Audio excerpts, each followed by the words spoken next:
ମାନେ ତାଙ୍କର ରାଜସଭା ମଣ୍ଡନ କରୁଥିଲେ, ତାଙ୍କ ରାଜା ଥିଲା ଉଚ୍ଚହୀନ, ନବରତ୍ନ ପଣ୍ଡିତ ସେମାନଙ୍କୁ କୁହାଉଥିଲା। ସେଇଭଳି ଆମ ବିଦ୍ୟାଳୟ ସୁରଦା ସତୀରେ ଶ୍ରେଷ୍ଠ ହେଡମାଷ୍ଟର ଏବଂ ସେତେବେଳେ ଯୋଉ ଶିକ୍ଷକ ମାନଙ୍କୁ ରଖିଥିଲେ ସେମାନେ ସେଇ ନବରତ୍ନଙ୍କ ଭଳି ଜଣେ ଜଣେ ବିଭିନ୍ନ ବିଷୟରେ ସେମାନେ ପାଳନ ହଉଥିଲେ। ସେମାନେ ମୋରି ମଧ୍ୟ ମୁଁ ଶିକ୍ଷକ ଜଣେ ମୋରି ମଧ୍ୟ ଗୁରୁଜନ ସତୀଶା ତୁମମାନେ ପଢିଛ କି ନାହିଁ ମୁଁ କହିପାରିବି।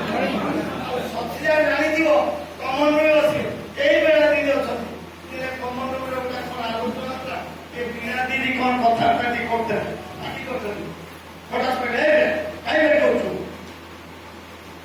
ବୀଣା ଚୁପ୍ ହେଇଗଲେ, ଶୁଣ ଏଠି ପାଠ ପଛଟା ସତୀଶା କଥା ଆମେ ଶୁଣୁ। ସେତେବେଳେ ଏମିତି ଆଲୋଚନା ହଉଥିଲା, ତାଙ୍କ ଆମେ ଶିଖୁଥିଲୁ।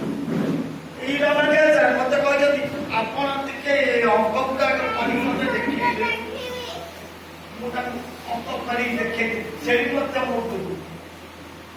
ଆମର ଜଣେ ମରିଗଲେ ରଘୁଜା ରାମାଗୁରୁ ମାରିଛନ୍ତି, ଆମର ରମାଚର ମାରି ମତେ କେତେ ସାହାଯ୍ୟ ମାରିଛନ୍ତି ରାମାଚର। ଜଣେ ଜଣେ ଗୁରୁ ପଣ୍ଡିତ ସେମାନେ ଭଦ୍ର ସାର୍, ନିରଞ୍ଜନ ସାର୍, ଗୋଟେ ସାର୍ ଶବ୍ଦ ଅଙ୍କ ପଢଉଥିଲେ, ଗୋଟେ ଅଙ୍କ ଠିକ ପଢଉଛି କିନ୍ତୁ ଧାରାଟାକୁ ହଠାତ୍ ଯାଇ କ୍ଲାସରେ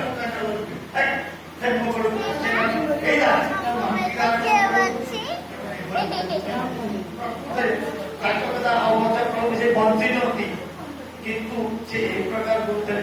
ସତ୍ୟାନ୍ତ ମହାଗୁରୁ, ତା ଗୁରୁତ୍ୱ ଯେହେତୁ ମହାଗୁରୁ ସବୁ କଥାରେ ସେ ସବୁ ପାଳନ କରେ। ଏଇ ପ୍ରକାର ଶିକ୍ଷକ